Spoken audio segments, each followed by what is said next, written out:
Welcome to Reality with Ree. That's me. Thank you for tuning in. Today I'm covering 90 Day Fiance, Season 9, Episode 5. Let's get into this.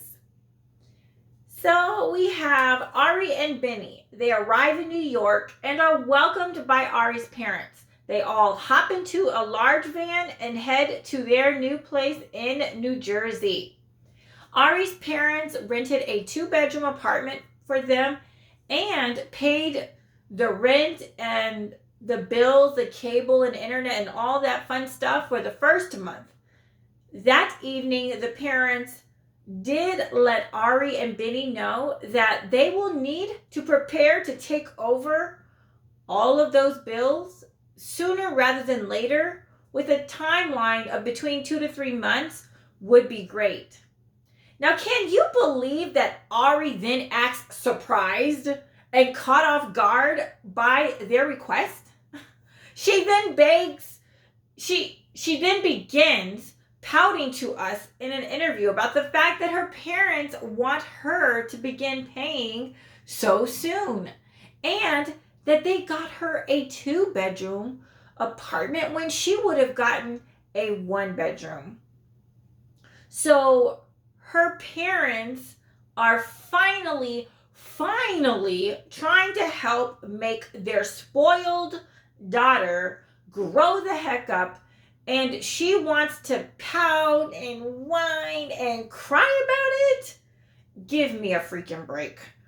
Ladies and gentlemen, if you aren't ready to begin adulting, then do not go to another country and get knocked up by a local there, and don't have your parents pay for all of your fiancé and your son's expenses for the past 2 years. Just saying. Be grateful, Ari, and say a huge thank you to them, and shut the heck up and get a job. Just saying. Next up, we have Emily and Kobe. Emily's family decided to throw a special family dinner for Kobe. Emily needs to nurse their son, so she whipped out the breasts while sitting in the living room and began nursing their son. Kobe had an issue with Emily nursing in the living room with her dad there in the main living space as well. Kobe asked Emily to kindly go into another room to nurse privately, and she refused. Homegirl decided to dig her feet in and not give in to his simple and reasonable request. Kobe doesn't understand why she's still nursing their 17-month-old son. He said in Africa, it's not common to nurse that long. He said that he doesn't want to share her breasts with their son, which makes sense. Their son is getting to be a big boy. Get off the nipple. Then, do you know that in the midst of them having this disagreement there in the living room, guess who stops by? The father.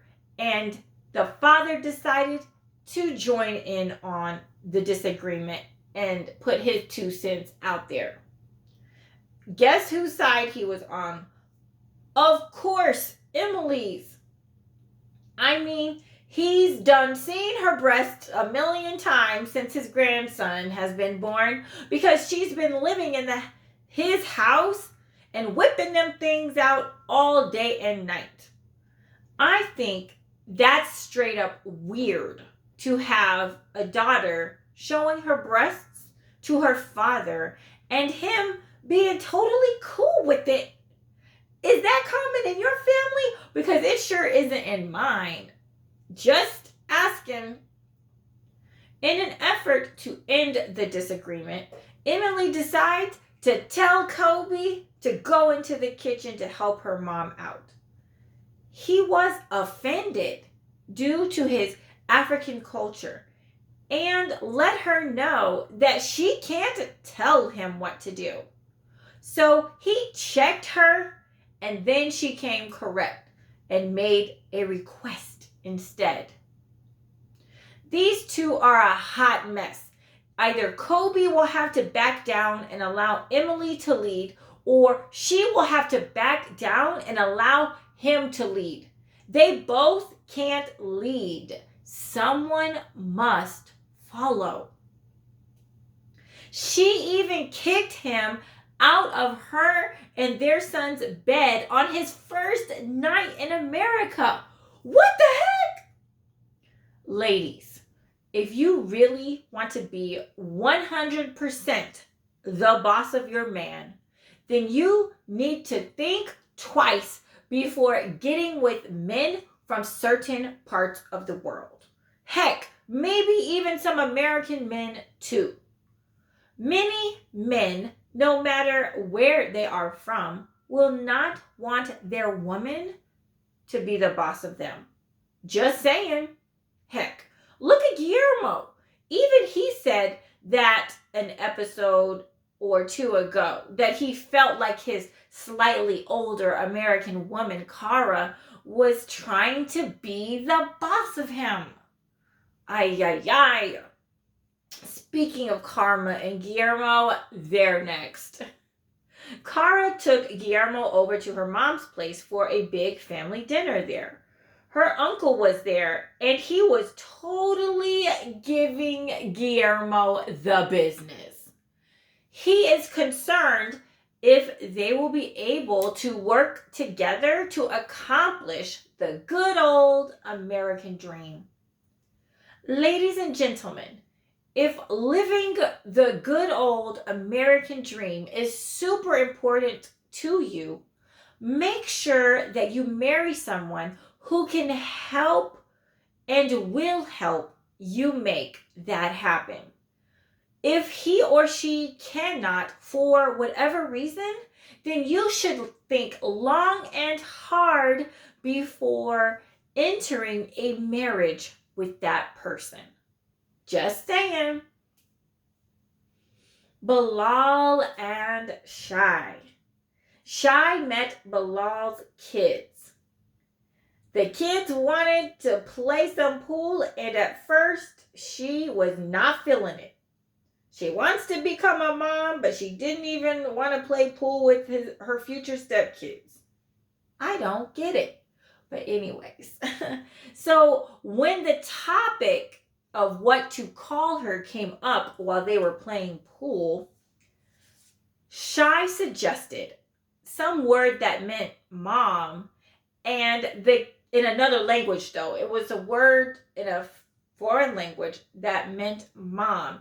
And the kids' faces said exactly what I was thinking. Like, lady, please.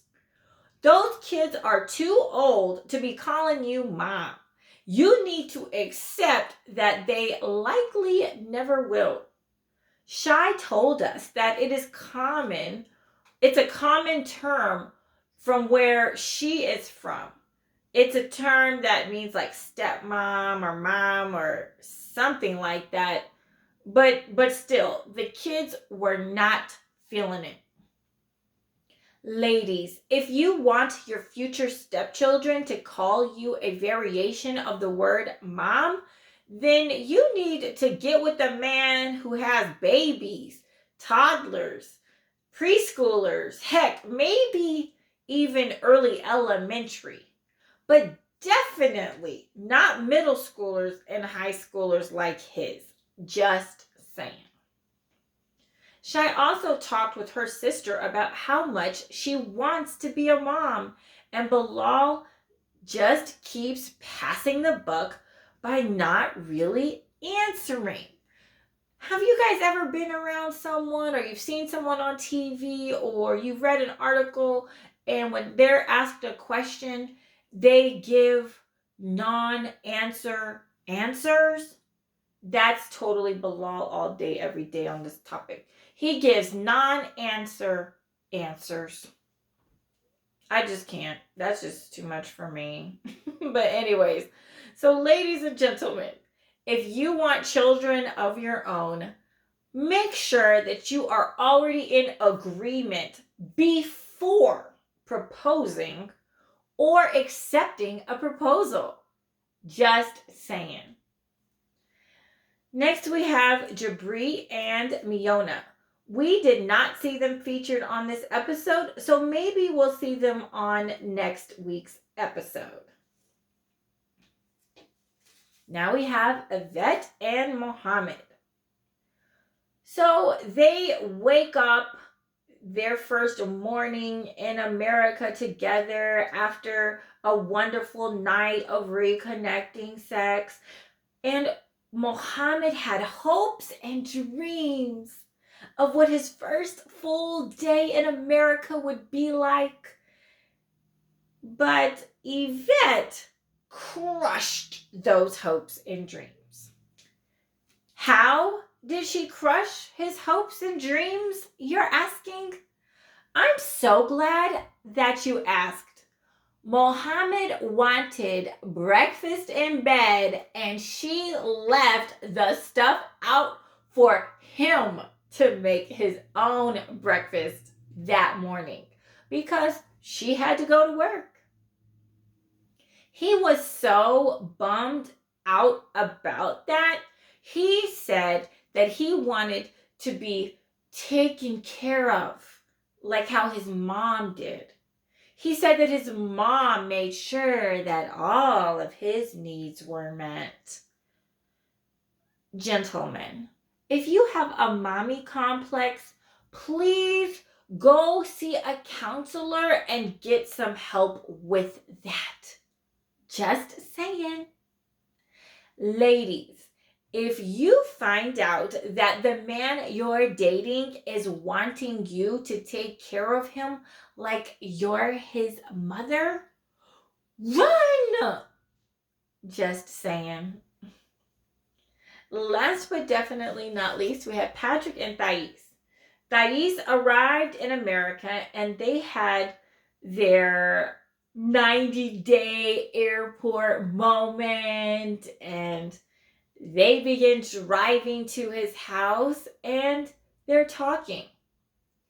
Thais is concerned about them living with her brother because remember, Patrick lives with his brother and Thais is moving into their house. But what I'm concerned about is the fact that Thais is a liar. She's deceptive. Before she left her country, she did not tell her father the truth about the real reason why she's going to America. He thinks she's coming on a trip she's coming here on a trip and that she will be coming back. He was so ate up about the fact that she was leaving that the man was crying on camera and everything. Poor guy, my heart started to break for him. But she knows that she's planning on marrying Patrick and all that jazz. So why lie about it to her father? Thais is also lying to Patrick about how her father feels about him. She said that Patrick thinks that her father likes him and that he's on board with their plans when the father really isn't. The father doesn't even like Patrick. Yeah, about that. Crying shame. Lying. Ladies and gentlemen, let's just keep things 100, shall we? When you have to lie to this person and lie to that person, you really make yourself look bad. And you're showing how much you don't value the truth and those people that you are lying to. If you are like Thais, then you are not ready for marriage. period. Just saying. And that concludes our recap for season 9, episode 5. Thank you for tuning in. I'll look forward to seeing you next time. Please like this video. Please comment. Please subscribe. Please share it out. All that jazz. Thank you so much. And this has been Reality with Ree.